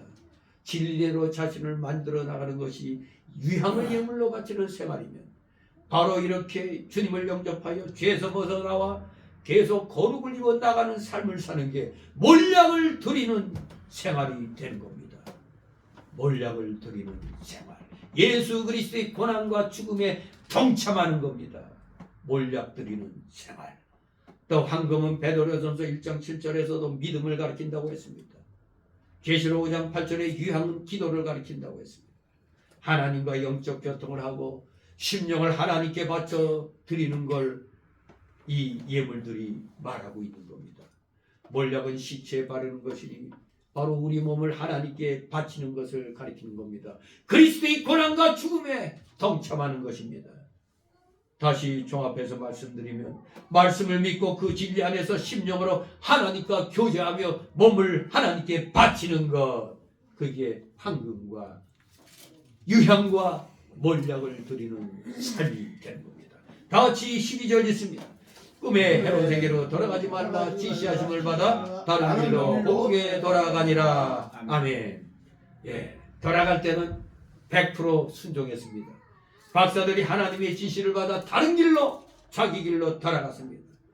박사들이 일시적으로 인본주의에 빠졌기 때문에 그 대가는 아주 톡톡히 치렀죠. 오던 길로 갔더라면 얼마나 편했을까요? 왜? 이미 이제 경험한 길이니까 쉽죠. 그런데 다른 길로 갔기 때문에 올 때처럼 고생이 대단히 많았을 것입니다. 그들이 올 때는 하나님의 인도대로 왔으므로 제일 좋은 길로 왔을 것입니다. 그러므로 돌아갈 때도 그 길로만 돌아왔다면 제일 편했을 것입니다. 그러나 헤롯이 아기 예수를 죽이려 하기 때문에 오던 길로 가지 말고 다른 길로 가라고 하나님이 지시를 했던 겁니다. 다른 길로 가느라고 길을 많이 돌고 많은 고생을 했을 것입니다. 이게 우리에게 뭘 깨닫게 해줍니까? 우리가 한번 인본주의로 잘못 나가면 반드시 그 대가를 치른다는 겁니다. 대가. 박사들이 인본주의를 따라갔기 때문에 얼마나 손해가 컸습니까? 첫째는 다른 길로 돌아가느라고 고생이 심했습니다. 두 번째로는 예루살렘에서 빛을 잃어버림으로 흑암을 만나 심령이 편안치 못했습니다. 세 번째는 헤롯을 격동시켜 베들레헴의 2살 아래 사나이가 다 학살당했습니다. 인본주의로 빠진 결과가 너무나 참혹했습니다. 네 번째는 예수님 또한 피난 갈 수밖에 없게 됐어요. 엄청난 손해가 있었던 겁니다. 말씀에서 어긋난 길 한번 갔더니 이런 손해를 보는 겁니다. 박사들이 예루살렘으로 들어가지 않았더라면 베들레헴의 아이들도 죽지 않았을 것이고 박사들도 오던 길로 편안하게 돌아갈 수 있었을 겁니다.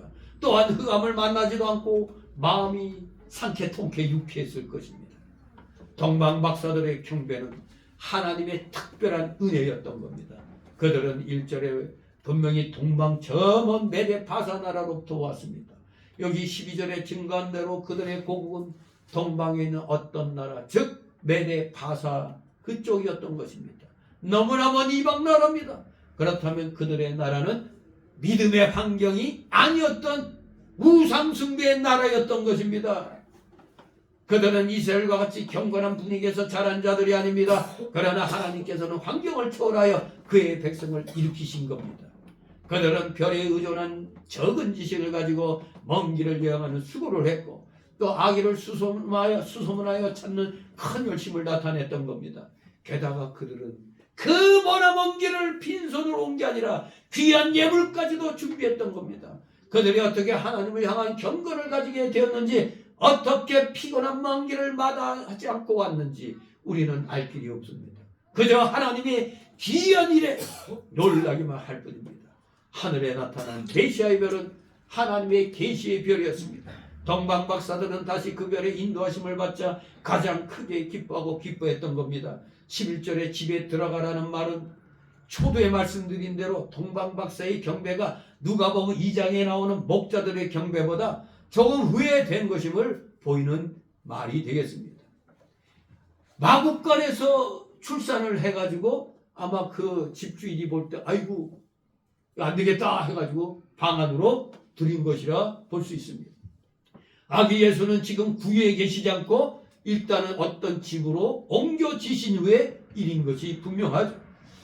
이스라엘의 종교 지도자들은 경건한 전통의 특권에 있음에도 불구하고 그저 죽은 종교의 형식 아래 있었으나 이 이방 나라의 박사들에게는 하나님의 계시적 인도하심과 그것에 순종하는 믿음이 있었습니다.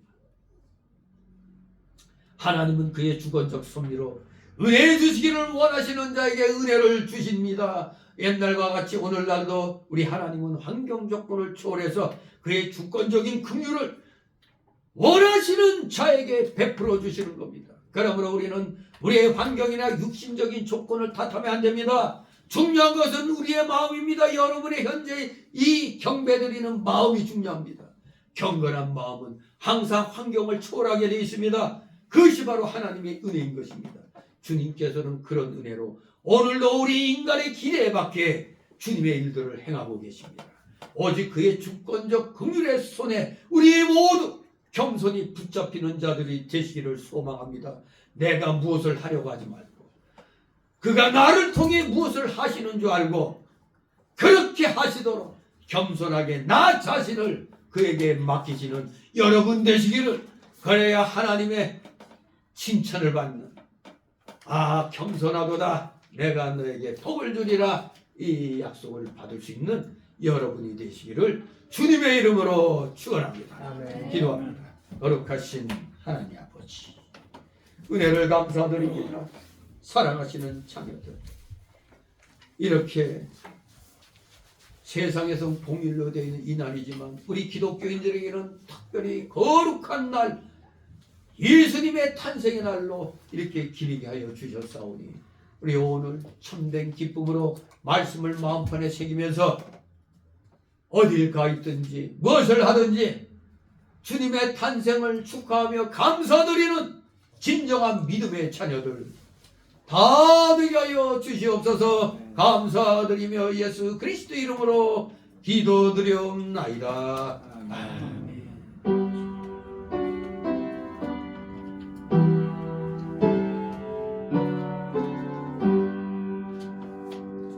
다 같이 찬송가 122장 찬송들입니다. 친숙한 찬송이죠. 122장.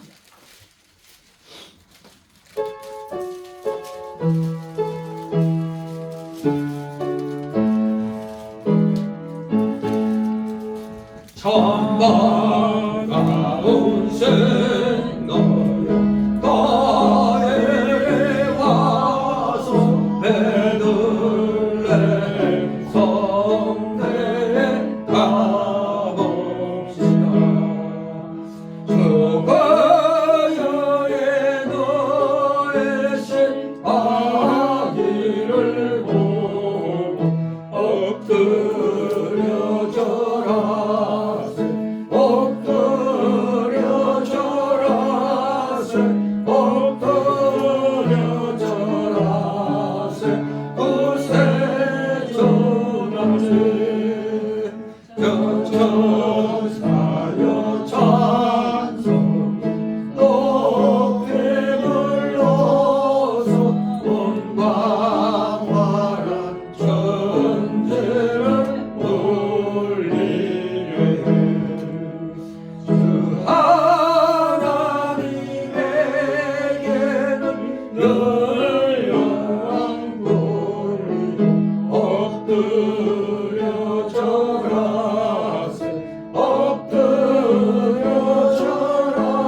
같이 드려진 그 특별 성탄절 헌금을 놓고 하나님 앞에 기도드립니다.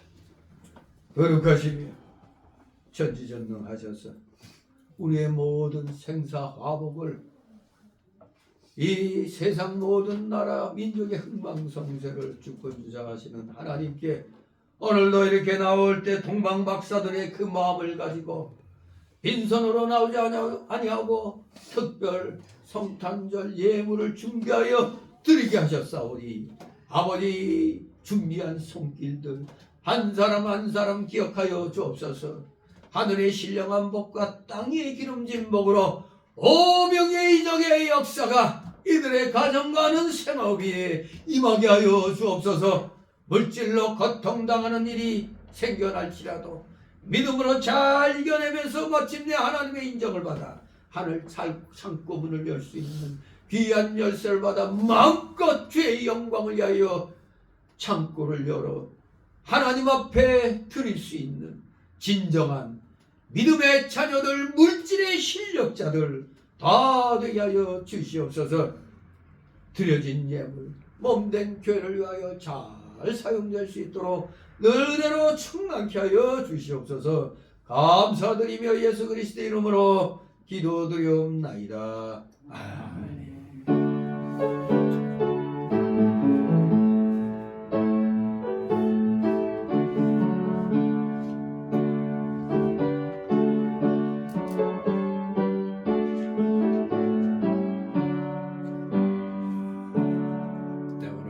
특별히 또 성탄절 예배를 위해서 힘듦에도 이렇게 나와주신 여러분들 감사를 드리며 서로 가볍게 인사를 하시 바랍니다. 네, 반갑습니다. 즐거운 성탄절이 되시길 소망합니다. 메리 크리스마스. 예, 네, 우리 즐거운 성탄절 오늘 온종일 주님께 영광 돌리기 바랍니다. 목사님. 주일학교에서 오늘 성탄절이라고 선물 준비했어요. 아 그래요? 네. 그러면 우리 주일학교에서 또 성탄절 예물을 또 우리 성도들에게 여성교부에서는 없어서 그냥 떡국만 그래요? 준비해 계십니다. 그러니까 저것은 주시면 되고요. 주일학교에서 주일학교에서 하고 떡국은 여전도에서. 떡국은 여성교부에서 했습니다. 우리 감사드리시기 바랍니다. 네, 우리 여성교부와 주일학교를 위해서 하나님께 영광의 박수로 감사합니다.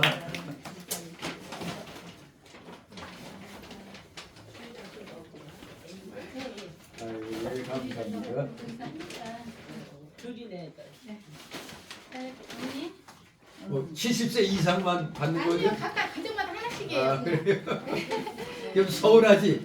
못 네, 받는 사람 서운하지? 주일학교도 선물 줄 거예요. 이거 주일학교.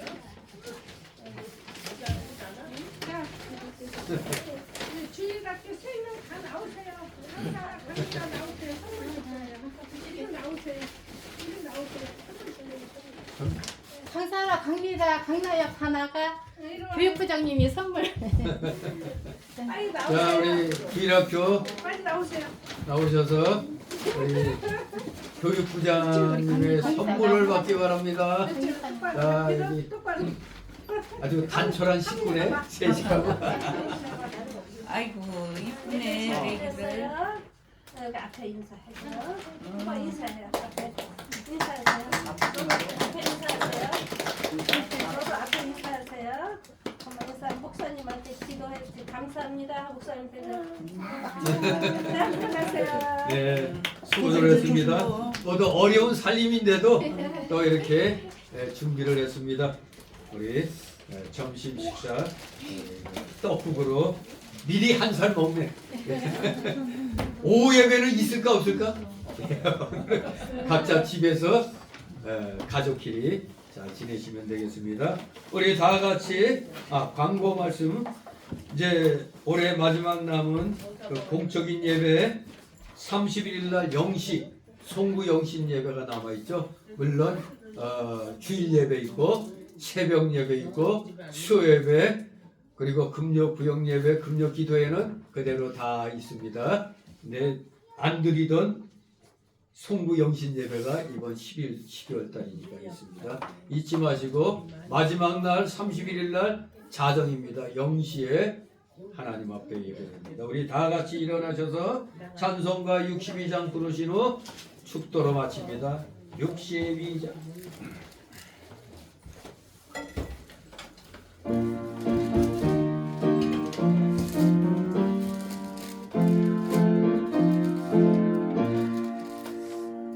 주 이름으로 모였다 우리의 영생 때에 언제나 함께 하시며 평안케 하소서.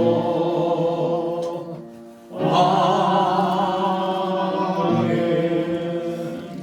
영원한 지옥 사막 형벌로부터 영생공락의 무궁천국으로 우리를 구원하여 주신 우리 구주 예수 그리스도의 크신 은혜와 하나님 아버지의 극진하신 사랑하심과 성령 하나님의 감동 감화교통 충만 매주 역사하심이 여기 머리 숙인 우리 특별히 성탄절 예배 주님께 감사드리기 위하여 나와 머리 숙인 우리 모든 성도들 위해 또 각 가정과 그 하는 생업 위에 이 나라 이 민족 위에 이 나라 모든 올바른 교회들 위에 이제부터 영원토록 함께 있을지어다. 아멘.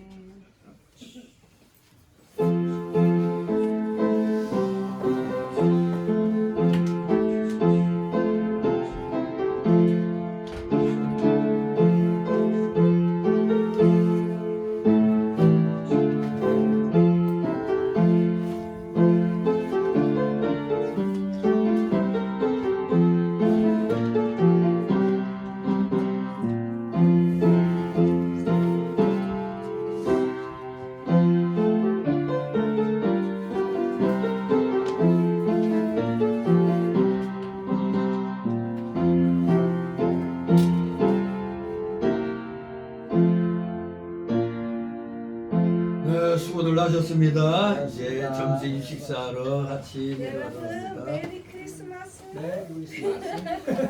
이집사님 거기 꺼주세요. 나 몰라. 네, 깜짝이야. 모르면 돼. 선생님이 좀 가사줬다. 나 요거